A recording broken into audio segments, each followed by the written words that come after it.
CDC revealed that the medical bills that people with obesity pay are significantly higher than those that don't have that, and they even lead to things obviously like diabetes and other chronic illnesses. So after having done a lot of research and understanding the topic at hand, I can recommend what can help us have a healthier lifestyle.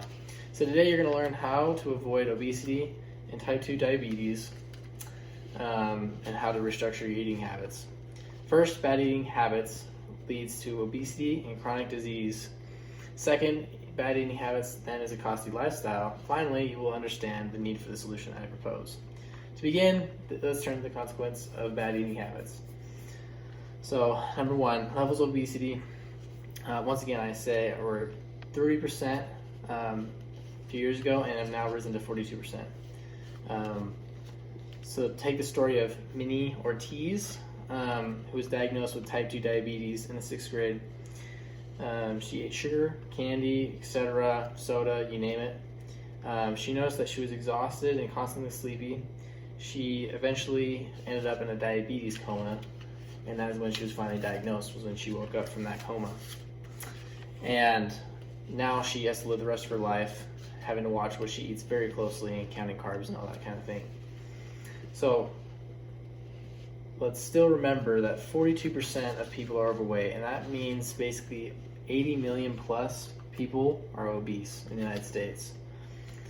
This population pays even $1,000 more in medical bills than those who are not obese. So this adds up to a large portion of medical spending, even going up to billions of dollars. So diabetes is an example of what comes from obesity, and it comes from overconsumption, especially in carbs. And so that's the danger of consuming so many carbs, is that it makes high insulin production all the time, which decreases sensitivity to insulin like loud music to our hearing. So in his book, Dr. Bredesen gives this quote. He says that the bottom line is simple. We are not constructed to eat the amount of sugar and starch that we currently consume. Also understand that you have to have a time-consuming and life-consuming treatment to keep yourself alive if you have diabetes. So next, based on my survey in our class, basically all of us are familiar and willing to experiment and try out different methods of health or diet or exercise. So almost half of us sought for mental improvement, and the rest of us sought for some sort of physical or eating control, and all pointed out something that we can improve. So though this is not a replacement for visits to doctors, what I propose will improve everything in these categories to some degree. So since we understand now that many of the issues that our fellow Americans face and are losing the battle with diabetes cannot be solved by traditional means, we are now going to dive into what we should all be doing as a daily habit to taking care of our health. So as an example, The Biggest Loser, big TV show, the contestant Danny Cahill went from 430 pounds all the way down to 191 pounds. So that's a success story. But he ended up gaining back a lot of that weight. So in the article, New York Times article, after The Biggest Loser, their bodies fought to gain weight by someone named Gina Colata. She says that despite their best efforts, their bodies, they fought to regain that weight because their metabolisms had slowed down, and so some are even heavier now than they were.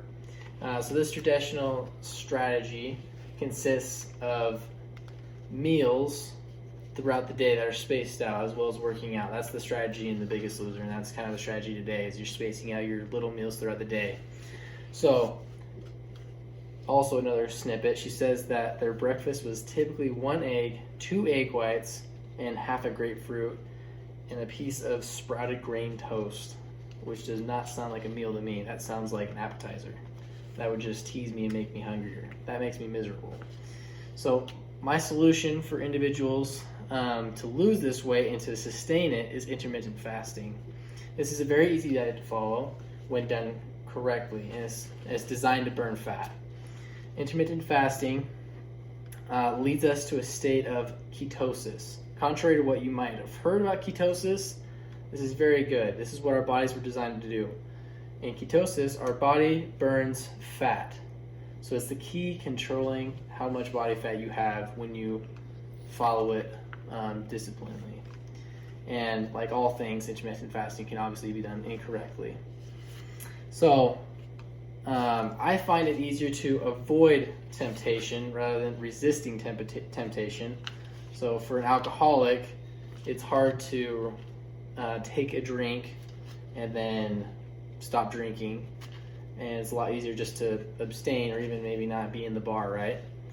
So we are all food addicts. We're all addicted to food extremely and severely, and so intermittent fasting is kind of a way for us to avoid that temptation and help us limit ourselves so that we don't overindulge.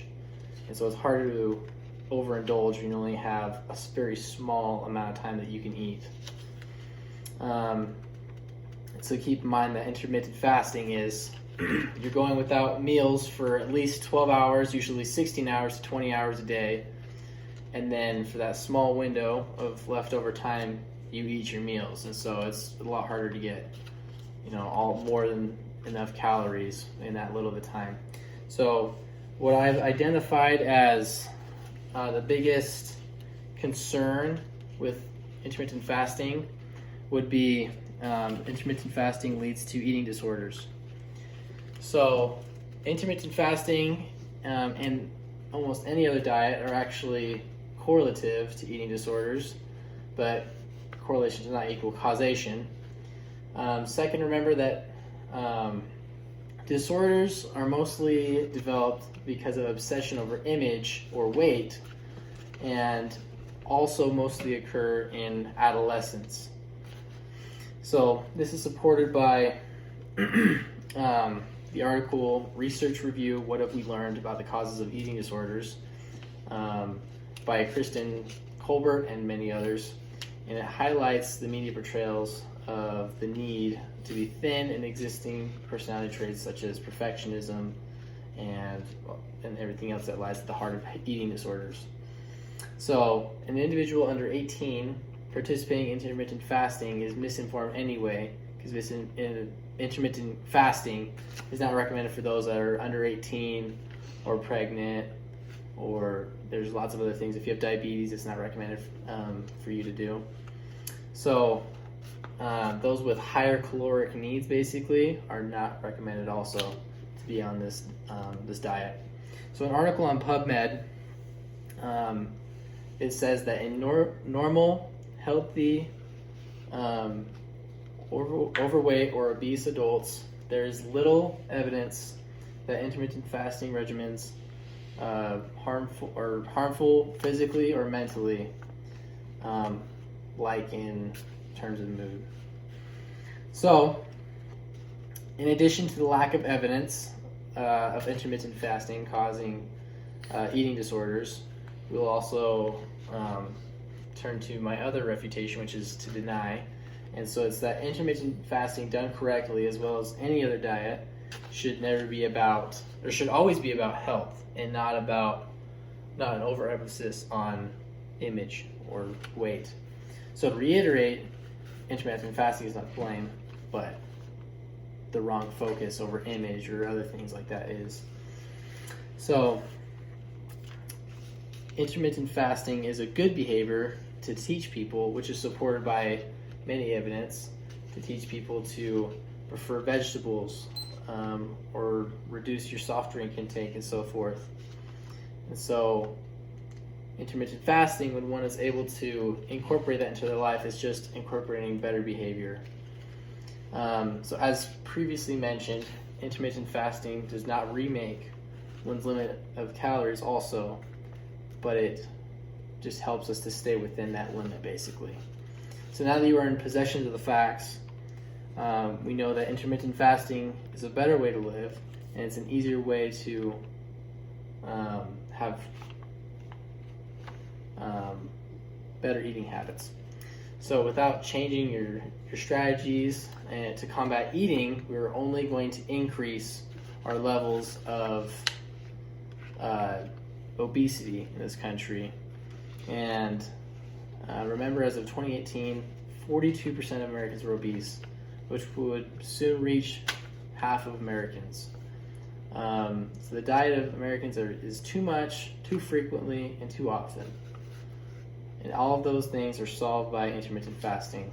So leaving that shutter of an image behind, think about the future where a lot of people incorporate this diet into their life. It takes some time to adjust to, but the average person who's in ketosis, remember, they're fat burning all the time, and they're using their own ketones from their body rather than sugar or any other unhealthy fuel. And then as we adjust to this way of living, I have found that for me, I find myself less hungry, and so therefore I eat even less, and I feel better in my own skin. And so we will have a crowd of people that are relieved from these burdens that they have found themselves unable to control thus far. So discussed today are the ways that our society is more and more plagued by obesity and chronic disease. And so these are my main points. First, bad eating habits lead to obesity and chronic disease. Second, bad eating habits is a costly lifestyle. And finally, you will understand now the need for the solution I proposed. Now, will you begin to intermittent fast, creating your window of eating for 8 or 10 hours a day? You can watch on YouTube the video called Intermittent Fasting, How It Works by Alila Medical Media to explain intermittent fasting again and more scientifically if needed. And for example, you can try waiting 3 hours after waking up, and you can stop eating around 3 hours before you go to bed. This might take some getting used to, but I promise that it's worth it. This diet is easy to follow and is not starving yourself. It's simply a better way to self-mastery. Yeah.